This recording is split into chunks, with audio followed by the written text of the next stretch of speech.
Y bueno, pues hablando un poco de cambiar el mundo, mismo tópico que le pedí a la audiencia que retroalimentara, a propósito de la muerte de Nelson Mandela a finales del año pasado, pues yo acá no voy a hablar mucho de él y precisamente por eso les pedí su opinión. De Mandela ha habido programas hasta en Televisa, así que de él creo que ya se ha dicho demasiado. Sin embargo, voy a compartirles un texto de Ariel Dorfman que se llama Más allá de la leyenda, que me parece que toca aspectos relevantes para todo el contexto de este podcast, y dice así: no puedo evocar bien la primera vez que supe de la existencia de Nelson Mandela. Podría haber sido en 1962, cuando el futuro presidente de Sudáfrica lo condenaron a prisión perpetua en el roquerío destemplado de Robben Island. Podría haber sido en esa fecha, pero no lo fue. Yo era a la sazón un joven de 20 años que, como tantos de mi generación en Chile, predicaba la revolución. Bajo el menor pretexto local, nacional o internacional, salía junto a otros estudiantes a las calles de Santiago de Chile a exigir justicia contra un viento y una marea de policías armados. Y sin embargo, entre esa multitud de protestas no hubo una que yo recuerde que se organizara para reclamar la libertad de Mandela. Entendíamos con borrosa claridad que el apartheid sudafricano era una lacra racista, el sistema más inhumano y cruel en el mundo, pero su lucha era un mero resplandor lejano frente a la urgencia de una América Latina empobrecida y ardiente. Ni siquiera durante los 3 años de la presidencia de Salvador Allende, cuyo programa de liberación nacional pudo haber sido calcado de la Freedom Charter de la African National Congress, me llamó la atención la figura de Mandela. Fue en el 73 cuando el golpe militar contra Allende me arrojó al exilio,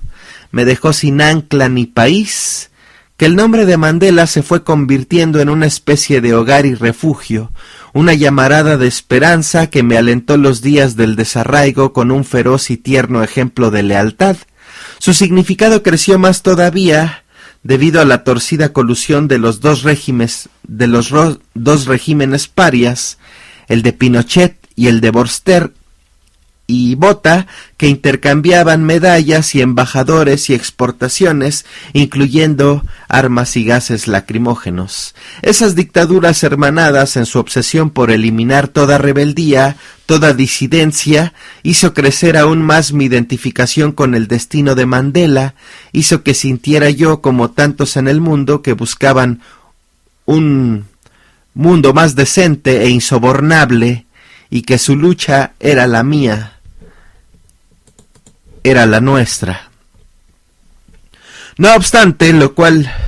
tuvo Chile que recuperar su democracia en el 90, el mismo año en que Mandela finalmente emergió triunfalmente de la cárcel, para que yo comenzara a comprender que aquel expreso político era bastante más que un símbolo o un eco. En un momento en que Sudáfrica y Chile y muchos otros países encaraban los dilemas turbulentos de una transición a la democracia, en que nos preguntábamos cómo hacer frente a los terrores del pasado sin ser rehenes del odio que ese pasado seguía engendrando, fue Mandela el que nos sirvió de modelo y guía. Al lograr que su patria se deshiciera pacíficamente del apartheid, al negociar con sus enemigos y mantener, sin embargo, su dignidad inquebrantable, nos dio a tantos que habíamos luchado durante décadas contra la injusticia una lección fundacional. Teníamos que aprender que puede ser éticamente más complicado navegar las tentaciones y matices de la libertad que mantener en alto la cabeza y el corazón batiendo fuerte en medio de una opresión que separa, sin ambigüedad, el bien del mal. Admirable ese hombre que, pese a haber pasado casi 30 años en la cárcel, casi porque pasó tanto tiempo coexistiendo con sus más enconados adversarios, comprendió que la reconciliación es posible, siempre, nos advirtió que no se traicione la memoria siempre que se exija el arrepentimiento ajeno, más que admirable porque justo cuando pensamos que no se le podía venerar aún más, justo entonces decidió no eternizarse en la presidencia. Decidió dar un ejemplo de probidad y confianza en la democracia, uno de los hombres más populares del planeta y un ídolo en su país, que prefirió no acumular todo el poder en su persona, prefirió preparar a su patria para el momento inevitable de su desaparición. Ese momento llegó, y ahora tendrá el mundo y en especial Sudáfrica que poner rumbo al futuro incierto sin su prodigiosa presencia, lo que me atrevo a llamar su luz en nuestra oscuridad. Y es ahora, por supuesto, que Mandela se nos irá haciendo cada vez más peligrosamente legendario. Si no se pudo defender en vida de la satisfacción de la santificación insensata, ¿cómo podrá lograr desde la muerte que se lo trate muy simplemente como un ser humano de carne y hueso, alguien que, como todos los seres de nuestro universo, nace, come y ama y muere? Quisiera entonces, en este instante doloroso en que Mandela se nos empieza a escapar entre los discursos y los encomios, los parabienes, los paramales, los monumentos y las estatuas, quisiera rescatar a ese hombre real, tangible y corpóreo. Tuve la suerte de encontrarme con Madiba el 28 de julio de 2010 cuando visité Sudáfrica para dar la Mandela Lecture, una conferencia que cada año se pronuncia en su honor. Cuando me cursaron la invitación, la primera a un latinoamericano y a un escritor, mis anfitriones me dijeron que Mandela nos recibiría a mí y a mi esposa Angélica en su casa para almorzar, siempre claro que no estuviera enfermo. Resultó que su salud no permitió tal agasajo, pero sí pudimos juntarnos durante 1 hora en la sede de la fundación que lleva su nombre. Sería uno de los últimos encuentros de Mandela con una visita extranjera, alguien que no perteneciera a su entorno inmediato. Me llamó la atención su fragilidad, la lenta precariedad de sus movimientos, la firmeza de su mano cuando empuñó la mía, la forma en que su cara se transformaba como un sol al amanecer cuando se ponía a sonreír, y sus mayores sonrisas era para Graça Machel, su segunda esposa, que lo cuidó en su vejez, a quien le debemos que un hombre tan maltratado en la cárcel haya sobrevivido hasta los 94 años. ¿De qué hablamos? De Allende, por cierto,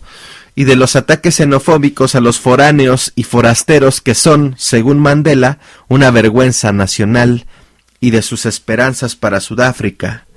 Todo lo cual era predecible. Lo especial viene cuando habla de su padre y su madre. Como todos los hombres de edad avanzada, vive una gran parte de cada día en el pasado remoto, y en esta ocasión, debido a que conversamos acerca de su cumpleaños, él menciona un incidente en que su padre golpeó a su madre, una degradación que no está consignada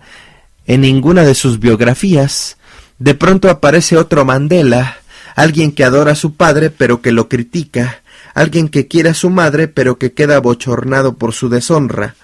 alguien que,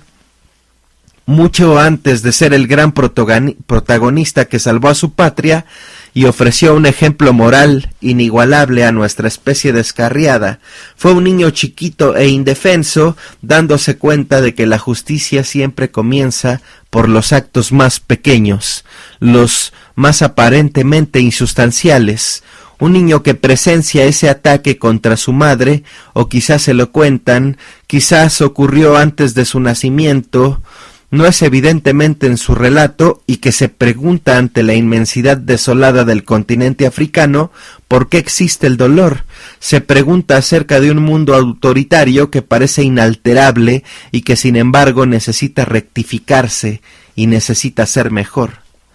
Ese es el Mandela del que me quiero acordar, el que vivió día a día su siglo terrible y no salió dañado de su cautiverio, el que cultivó un jardín en la cárcel, gozaba plantando y cosechando bajo la lluvia y bajo el sol, sabiendo que tal como ejercía un mínimo control sobre la parcelita de tierra, también podía controlar su dignidad y sus memorias y la fidelidad con sus compañeros, el que compartía fruta y vegetales con los otros presos, pero también con sus carceleros, prefigurando el tipo de nación que deseaba y soñaba. Es así como quiero recordar a Madiba, como un jardín que crece, así como crece la memoria, como un jardín que crece, como debería crecer la justicia, como un jardín que nos reconcilia con la existencia y la muerte y las pérdidas irreparables, como un jardín que crece, como crece Mandela adentro de nosotros, adentro del mundo que él ayudó a crear y que tendrá que encontrar a tientas en un modo de serle fiel. Y bueno, así las cosas. Nelson Mandela dejó este mundo que tanto lo dañó, este mundo que tanto intentó joderlo, pero que al final él fue más fuerte que todos, su dignidad fue más fuerte que la de todos, y hoy en un mundo que comercializa la muerte de Mandela como un espectáculo y vuelve el apellido Mandela una marca, en eso estamos. Nelson Mandela, José Martí, el Che Guevara, todos ellos cambiaron el mundo. Fidel Castro, John Lennon, Bill Gates, Slim,